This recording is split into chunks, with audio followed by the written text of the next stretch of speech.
हेमचूड़ प्रबोध श्री दत्तात्रेय जी कहते हैं, हे परशुराम, गले से लगे प्रियतम का ऐसा भाषण सुनकर वे निर्दोष बाला कुछ मुस्कुराहट के साथ राजकुमार से कहने लगी।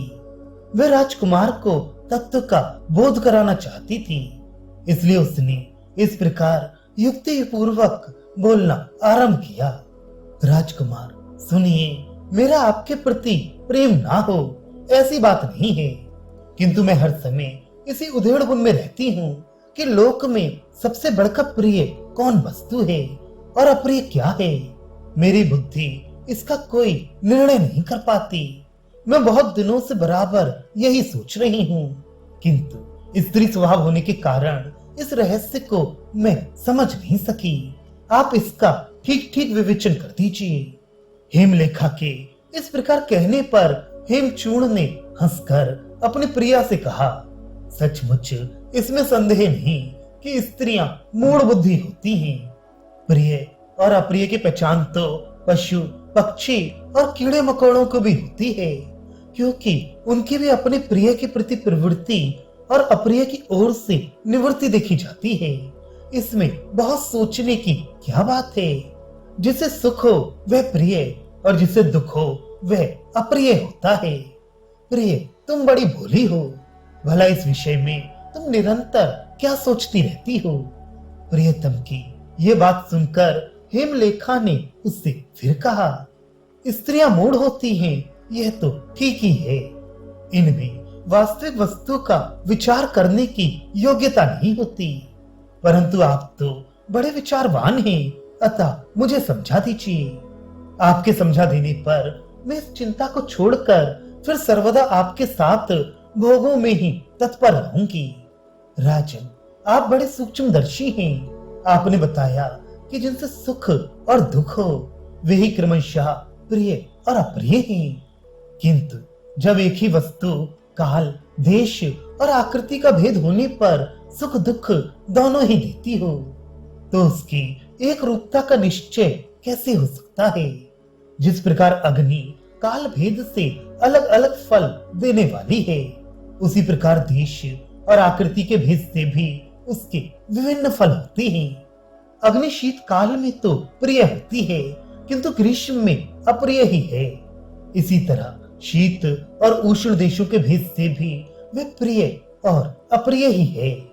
वे ठंडी प्रकृति वाले जीवों को प्रिय है और दूसरे प्रकार की प्रकृति वालों को अन्य प्रकार की है। इसी प्रकार अधिक या अल्प परिमाण में होने पर भी ऐसा ही कहा जा सकता है। यही बात शीत, धन, स्त्री, पुत्र, राज्य तथा अन्य विषयों के संबंध में भी है। आप महाराज मुक्ताचूर्ण को ही लीजिए। वे स्त्री, पुत्र, धन सभी से संपन्न हैं, फिर वे नित्य क्यों चिंतातुर रहती हैं, तथा दूसरे लोग जिनके पास इतनी भोग सामग्री नहीं है क्यों चिंता नहीं करते। और ये जो सुख देने वाले भोग हैं वे भी अनंत तो किसी के पास हो ही नहीं सकते। वे पूरे तो किसी को भी प्राप्त नहीं हुए जिससे कि उसे सुख मिल जाता। यदि आप कहें थोड़े मिलने से भी सुख तो होता ही है, तो इस पर आप मेरी बात सुनिए। हे नाथ, वह तो सुख है ही नहीं, क्योंकि उसमें दुख मिला हुआ है। दुख दो प्रकार का कहा गया है, बाह्य और अंतर। धातुओं के दोष आदि से होने वाला शरीर जनित दुख बाह्य होता है और मानस दुख आंतर कहलाता है। वह कामनाओं के कारण हुआ करता है। इनमें मानस दुख अधिक बड़ा है, जिसने कि इस सारे जगत को ग्रस रखा है। दुख रूपी वृक्ष का बड़ा शक्तिशाली बीज कामना ही तो है। इस कामना की दासता स्वीकार करने से ही स्वर्ग में रहने वाले बड़े वैभवशाली इंद्र आदि देवता भी रात दिन कर्म करने में ही लगे रहते हैं। राजकुमार, कामना के रहते हुए भी जो सुख होता है उसे तो आप दुखी समझें। वह सुख तो कीड़े मकोड़ों में भी संभव हो सकता है। कीड़े मकोड़े और त्रियक योनि के प्राणियों का सुख तो थोड़ी कामनाओं से युक्त होता है, इसलिए वह तो अच्छा है। परंतु बताइए, मनुष्य को क्या सुख हो सकता है, क्योंकि उसके सुख के साथ तो सैकड़ों इच्छाएं लगी हुई हैं। यदि उनमें से कुछ की पूर्ति होने से ही वह सुखी हो सकता है, तब तो बताओ ऐसा कौन है जो सुखी ना हो। जिसका सारा शरीर अग्नि से जल रहा हो, उसे यदि छोटी सी चंदन की बूंद से शारीरिक शीतलता की उपलब्धि हो सके, तो वह कामना कुल पुरुष भी सुखी हो सकता है। कहते हैं प्रियतमा के आलिंगन से पुरुष को सुख मिलता है, परंतु वहां भी शरीर के कसे जाने से तो दुख भी रहता ही है। काम क्रीड़ा के आवेश से भी सबको थकान होती ही है। उसके अंत में उसे भारवाही पशु के समान श्रम जान पड़ता है। नाथ, मुझे बतलाइए तो आपको उसमें सुख कैसे दिखाई देता है? नाड़ियों के घर्षण से जितना सुख किसी को अपनी प्रियता में आके सहवास से मिलता है, बतलाइए उतना ही क्या कुत्ते को कुत्ते के सहवास से नहीं मिलता? यदि कहो कि प्रियतमा का सौंदर्य देखने से उसकी अपेक्षा अधिक सुख होता है, तो वह स्वप्न के स्त्री समागम के समान केवल माना हुआ ही है। प्राचीन समय की बात है कि कोई राजकुमार कामदेव से भी अधिक सुंदर था। उसे स्त्री भी अत्यंत रूपवती और सब प्रकार मन को हरने वाली प्राप्त हुई थी तथा उसका उसमें अनुराग भी बहुत था। किंतु उस स्त्री का चित्त राजकुमार के एक सेवक में लगा हुआ था। वह सेवक राजकुमार को एक युक्ति द्वारा धोखा दिया करता था। उसे मदोन्मत्त करने के लिए वह बहुत सी मदिरा पिला देता और जब वह नशे में चूर हो जाता तो उसके पास एक कुरूपा दासी को भेज देता तथा स्वयं उसकी संपूर्ण लोकों में एकमात्र सुंदरी स्त्री के साथ संभोग करता। इसी प्रकार वह मदोन्मत्त राजकुमार बहुत समय तक नित्य प्रति उस दासी के साथ सहवास करते हुए यही समझता रहा कि मैं नित्य ऐसी त्रिलोक सुंदरी प्राण प्रिया का उपभोग करता हूँ, इसलिए धन्य हूँ। मेरे समान कहीं कोई नहीं है। बहुत दिनों तक ऐसा ही होता रहा।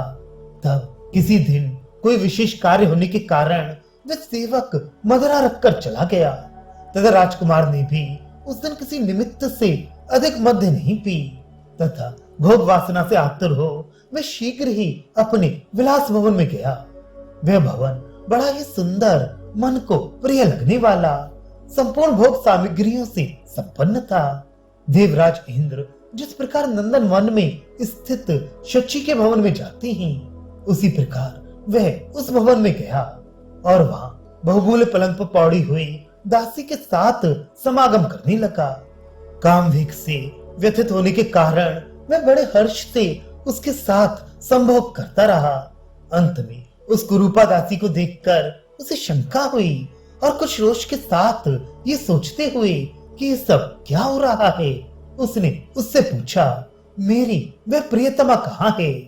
उसके इस प्रकार प्रश्न करने पर जब दासी ने देखा कि आज तो राजकुमार सचेत है, तो वह डरकर कांपने लगी और चुप हो गई। राजकुमार ने जब ऐसा विपरीत व्यवहार और अपने को वंचित होते देखा तो क्रोध से उसकी आंखें लाल हो गईं। उसने अपने बाएं हाथ से दासी की छोटी पकड़ ली और दाएं हाथ में तलवार ले ली। फिर उसे डपटते हुए पूछा, ठीक ठीक बात बता, नहीं तो अब एक क्षण भी तेरा जीवन नहीं रह सकता। राजकुमार के ये वचन सुनकर वह डर गई और अपने प्राण बचाने के लिए बहुत दिनों से जो कुछ हो रहा था वह सब बता दिया तथा सेवक के साथ उसकी पत्नी भी दिखा दी। निंद्रा से अचेत अपनी पत्नी को सेवक के साथ देखकर राजकुमार कुछ देर के लिए अपने को बिल्कुल भूल गया। फिर धैर्य धारण कर उसने जो कुछ कहा वह मुझसे सुनिए। मदिरा के नशे में चूर मुझ अनार्य महामूढ़ को धिक्कार है। इन स्त्रियों में जिनकी अत्यंत आसक्ति है, उन नीच मनुष्यों को भी धिक्कार है। जहां जहां चारा चुगने वाली मेनाएं जैसे किसी एक वृक्ष की नहीं हो सकती, उसी प्रकार ये नारियां किसी की भी नहीं होती। मैं अपने को ही क्या कहूं, मैं तो इसमें भैंस के बच्चे के समान मोहग्रस्त रहा। चिरकाल से इसे अपने प्राणों से भी अधिक प्रिय समझता रहा। वैश्या जैसे अपने प्रेमी की नहीं होती, इसी प्रकार स्त्रियां किसी की भी नहीं होती। जिसका स्त्रियों में विश्वास है वह तो जंगली गधा ही है। शरतकालीन मेघ की स्थिति जो क्षणिक और अस्थायी होती है, इन स्त्रियों की स्थिति तो उससे भी अधिक अस्थायी और चंचल समझनी चाहिए। अहो, आज तक भी मैंने इन स्त्रियों के स्वभाव को नहीं समझा। मैं सब प्रकार इसमें आसक्त था, फिर भी इसने मुझे छोड़कर इस सेवक का पल्ला पकड़ा। ये दूसरे में आसक्त थी, परंतु इस भाव को इसने खूब छिपाया। नटी जैसे नटों के बीच अपना अत्यंत भक्ति भाव प्रदर्शित करती है, उसी प्रकार ये भी कपट पूर्वक मुझसे प्रेम दिखाती रही। मेरा मन मदरापान से ऐसा उन्मत्त हो गया कि मैं इसे लेश मात्र भी पहचान ना सका। मेरे मन में सदा यही विश्वास रहा कि यह तो छाया के समान मेरी नित्य संगनी है। इनसे ठगा जाकर मैं चिरकाल से उस दासी के साथ ही समागम करता रहा, जिसके ओर देखने से भी दुख होता है। सचमुच मुझसे बढ़कर मूढ़ इस पृथ्वी तल में और कौन हो सकता है, जिसे ये विश्वास दिलाकर चिरकाल से इस प्रकार ठगती रही। बाहर है ये निंदनीय सेवक, इसके तो सभी अंग भौंडी आकृति वाले हैं। इसमें इसे ऐसा सबसे बड़ा क्या सौंदर्य दिखाई दिया जो मुझे छोड़कर इसका सहवास स्वीकार कर बैठी। मेरी सुंदरता ने तो सभी लोगों की आंखों को आकर्षित कर रखा है और इसके प्रति मेरा अनुराग भी पूरा था। इस प्रकार बहुत कुछ कहकर वह राजपुत्र अत्यंत विरक्त हो गया और सबके आसक्ति छोड़कर वन को चला गया। अतः राजकुमार, ये सुंदरता तो अपने मन की ही उपज है। जिस प्रकार अत्यंत सुंदरता देखकर आपको मुझसे रतिजनित सुख मिलता है, उससे भी अधिक सुख कुरूपा नारियों से भी प्राप्त हो जाता है। प्रियवर, इस विषय को मैं निश्चयात्मक रूप से समझाती हूँ, आप सावधान होकर सुने। जो स्त्री दिखाई देती है वह तो बाहर रहती है, किंतु चित्त में संकल्प रूप से रहने वाली उसकी जो प्रतिबिंब रूपणी आकृति है, मन से उसमें सुंदरता की कल्पना हो जाती है। उसकी पुनः पुनः स्मृति होने से मन में भोगने की इच्छा होती है, उसके कारण अन्य इच्छाएं दब जाती हैं तथा उपस्थित इंद्रिय में क्षोभ होने से उसी में पुरुष रति सुख अनुभव करने लगता है। यदि इंद्रिय में क्षोभ ना हो तो सुंदरी स्त्री में भी पुरुष को रति सुख नहीं मिल सकता। उस क्षोभ में हेतु है मन में पुनः सुंदरता का स्फुरण होना। इसी से बालकों और योगियों में क्षोभ होता नहीं देखा जाता। इससे निश्चय हुआ कि सुंदरी अथवा असुंदरी जिस स्त्री में जिस पुरुष को रति सुख की अनुभूति होती है, उसी में उसे सुंदरता की कल्पना हो जाती है। ऐसी स्त्रियां भी देखी ही जाती हैं जिनके आकार और शरीर अत्यंत विभत्स होते हैं, किंतु उनके संतान होती दिखाई देती है। इससे निश्चय होता है कि उनका भी युवकों से समागम हुआ है। यदि उनमें क्रूरता की कल्पना रहती अथवा चित्त पर उनका सौंदर्य अंकित ही ना होता तो उनमें पुरुषों को रति सुख कैसे मिल सकता था। इन कामातुर और विक्षिप्त चित्त पुरुषों के विषय में क्या कहा जाए, जिन्हें स्त्री के अत्यंत घृणित अंगों में भी सबसे अधिक सुंदरता की प्रतीत होती है। मुझे बताइए तो, जो मूर्ख मलमूत्र से भरे अंगों में भी सुंदरता देख लेता है, उसे कहां सौंदर्य का भान नहीं हो सकता। अतः राजपुत्र खूब ध्यान रखें, ये सुंदरता बिना मानसिक कल्पना के कहीं भी सुख की हेतु नहीं हो सकती। यदि मधु के माधुर्य की तरह सुंदरता को भी शरीर का स्वाद माना जाए तो बताइए छोटे बच्चों को उसकी प्रतीति क्यों नहीं होती। देश भेद से अनेकों आकृतियों के पुरुष देखे जाते हैं। कोई एक पैर वाले, कोई एक आंख वाले, कोई लंबे कानों वाले और कोई घोड़े के से मुंह वाले होते हैं। किन्हीं के कान फैले हुए होते हैं, किन्हीं का मुंह हल्की तरह होता है, उनकी दाढ़ें बाहर निकली होती हैं, किन्हीं के नाक होती ही नहीं और कोई लंबे नाक वाले होते हैं, कोई लोमों से ढके होते हैं और किन्हीं के लोम बिल्कुल नहीं होते। किन्हीं के केश पीले होते हैं, कोई श्वेत केश वाले होते हैं तथा कोई केशहीन और कोई सघन केशों वाले देखे जाते हैं। कोई श्वेत कुष्ठ के कारण चितकबरे, कोई कौवे के समान काले, कोई पीले और कोई लाल शरीर वाले होते हैं। ऐसे ही अनेकों प्रकार के पुरुष हैं। राजपुत्र निश्चय मानिए, वे सभी अपनी सजाती स्त्रियों में आप ही की तरह रति सुख अनुभव करते हैं। सुख के साधनों में जो स्त्री शरीर सबसे प्रधान समझा जाता है, जो सभी को प्रिय है और जिसमें संपूर्ण देवताओं को भी मोह हो जाता है, इसी प्रकार स्त्रियों के लिए जो पुरुषों का शरीर अत्यंत प्रिय और सुंदर भासता है। हे राजपुत्र, आप अपनी सुबुद्धि से तनिक विचार तो करें कि वह वास्तव में कैसा है।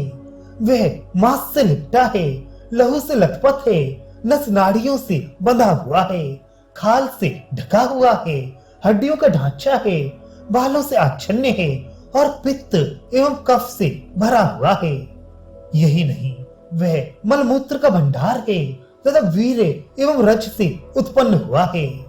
हाय, मूत्र द्वार से निकले हुए इस घृणित शरीर को ही लोग प्रिय मान बैठते हैं।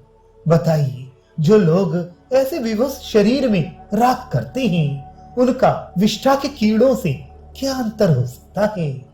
राजकुमार, आपको जो ये शरीर अत्यंत प्रिय जान पड़ता है, तनिक विवेक द्वारा इसके रक्त मज्जा आदि धातुओं की पृथक पृथक स्थिति का तो विचार कीजिए। यही बात अन्य भोज्य पदार्थों के विषय में भी है। उन मीठे खट्टे आदि षडस पदार्थों के परिणाम और स्वभाव का भी आप सूक्ष्म बुद्धि से विचार करें। जो कुछ खाया जाता है, उस सबका परिणाम में विष्ठा ही बनता है, इसमें तनिक भी संदेह नहीं है। सभी जानते हैं। संसार की ऐसी स्थिति देखते हुए बताइए, इसमें क्या प्रिय है और क्या अप्रिय है। हेमलेखा का यह भाषण सुनकर हेमचूड़ को विषयों में वैराग्य हो गया। उसका यह अपूर्व वाक्य विन्यास सुनकर उसे स्वभाव से ही बड़ा विस्मय हुआ। फिर हेमलेखा ने जो कुछ कहा था उस पर स्वयं विचार किया। इससे भोगों में अरुचि हो जाने के कारण उसे परम वैराग्य हो गया। तब क्रमशः उसने उस प्रियतमा से अनेकों प्रश्न करके उस परम पद को जान लिया, जो विशुद्ध चिन्ह मात्रा आत्म स्वरूपिणी श्री त्रिपुरा ही है और सबके अंतःकरण में स्थित है। उसे जानकर वह मुक्त स्वरूप जीवन मुक्त हो गया और सबको अपने आत्म स्वरूप से ही देखने लगा। फिर उसका छोटा भाई मणिचूड़ भी अपने भाई से ज्ञान प्राप्त करके जीवन मुक्त हो गया और राजा मुक्ताचूड़ ने भी अपने पुत्र से ही ज्ञान प्राप्त किया। मुक्ताचूड़ की रानी ने अपनी पुत्र वधु हेमलेखा से ज्ञान प्राप्त किया। इसी प्रकार सब मंत्री और प्रवासी भी ज्ञान संपन्न हो गए। उस नगर में कोई भी अज्ञानी न रहा। सभी की सांसारिक वासनाएं निवृत्त हो गईं। इस प्रकार वह नगर ब्रह्मपुरी के समान जान पड़ता था। वह विशाल नगर संसार में अत्यंत उत्कृष्ट हो गया। वहां पिंजड़ों में बंद तोते और मैना भी इस प्रकार पढ़ते रहती थी। दृश्य पदार्थों से रहित जो चिन्ह मात्र अपना आत्मा है, उसका भजन करो। दर्पण में प्रतिबिंब के समान चैत्य पदार्थ चिन्ह मात्र से भिन्न नहीं है। चिति अर्थात चिन्ह मात्र ही चैत्य अर्थात दृश्य है। चिति ही मैं हूँ और चिति ही सारा चराचर है, क्योंकि इन सबका भान चिति से ही होता है और चिति स्वयं प्रकाश है। इसलिए हे लोगों, भ्रांति को त्याग कर केवल चिति पर ही दृष्टि रखते हुए सबको प्रकाशित करने वाली और सभी के आश्रय भूत चिति का ही भजन करो। किसी दिन वामदेव आदि ब्रह्म के महात्माओं ने तोतों के यह अत्यंत सार गर्वित वचन सुनकर उस नगर का नाम बदल दिया। वे बोले, क्योंकि यहाँ पक्षी भी विद्या ब्रह्म ज्ञान का प्रतिपादन करते हैं, इसलिए अब यह नगर विद्यानगर नाम से प्रसिद्ध होगा। अतः आज भी यह नगर उसी नाम से विख्यात है। इसलिए परशुराम सत्संग ही सब प्रकार के मंगल का आविर्भाव होने में मूल कारण है। एक हेमलेखा के संग से ही वहां सब लोग ज्ञानवान हो गए। अतः परशुराम निश्चय जानो, कल्याण का वास्तविक मूल सत्संग ही है। विमर्श। इस संदर्भ में हेमलेखा ने अपने शरीर में आसक्त प्रिय पति को अनेक तर्कों, युक्तियों और उदाहरणों से भोग विलास के प्रति विरति और आत्मरति का पाठ पढ़ाया है।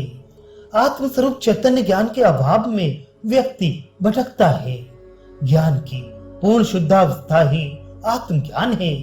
ज्ञान की अपनी विशिष्ट शक्ति है, परंतु व्यक्ति संसार में, भोग विलास में या सांसारिकता में इतना अधिक डूब जाता है कि उसकी ज्ञान शक्ति किसी न किसी ध्येय से, विषयों से, पदार्थों से ढक जाती है।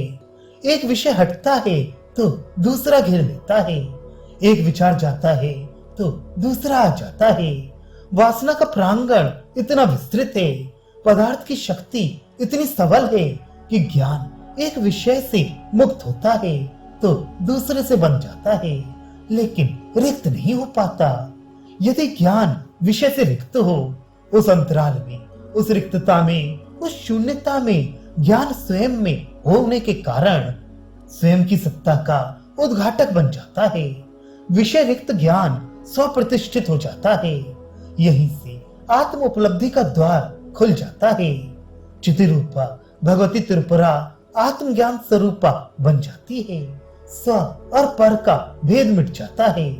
ज्ञान जहाँ ये से मुक्त है, वहीं वह शुद्ध है, और ये शुद्धता एवं शून्यता ही आत्मज्ञान है। भगवती त्रिपुरा का साक्षात्कार है। चेतना जहाँ निर्विचार है, निर्विकल्प है, वही जो अनुभूति है, वही चिति रूप में आत्मा का साक्षात्कार है। किंतु आत्मा के इस साक्षात्कार में ना कोई ज्ञाता है और ना कोई ये है। ये अनुभूत अभूतपूर्व है। इसे शब्दों में व्यक्त नहीं किया जा सकता। यह शब्दातीत है। भगवती त्रिपुरा आत्म स्वरूपा है। चिति अर्थात ज्ञान स्वरूपा है। आत्मज्ञान ही उनका साक्षात्कार है। इस आत्मज्ञान की खोज में जो व्यक्ति आत्मा को ये पदार्थ की भांति खोजने की चेष्टा करता है, प्रथम चरण में ही उसके पैर गलत दिशा में पड़ जाते हैं। ये आत्मा ये नहीं है और न ही उसे किसी सांसारिक आकांक्षा का लक्ष्य ही बनाया जा सकता है, क्योंकि वह सांसारिक विषय नहीं है। इस खोज में खोज और खोजी भिन्न नहीं है। अतः आत्मा को वे ही खोज पाते हैं जो सब खोज को छोड़ देते हैं, और वे ही जान पाते हैं जो संसार को जानने में शून्य हो जाते हैं। इसके लिए सब कुछ खोना पड़ता है, पाना कुछ नहीं है। वासना, तृष्णा, भोग विलास और संसार सब कुछ खोकर भी जो पाया जाता है, वह सदा से पाया हुआ है। इस स्वरूप को पाने के लिए चेतना से उन सबको खोना आवश्यक है जो क्षणिक है, नश्वर है। शाश्वत की खोज ही आत्म उपलब्धि है। मनुष्य एक अद्भुत पौधा है।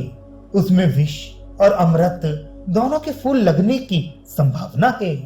वह स्वयं के चित्त को यदि संसार में, सांसारिक भोग विलास में परिपोषित करे तो विष के फूलों को उपलब्ध हो जाता है, और चाहे तो आत्म साक्षात्कार को अपने में जागृत कर अमृत के फूलों को पा सकता है। इस अध्याय में कथा के उदाहरण से सत्संग की महिमा पर बहुत बल दिया गया है।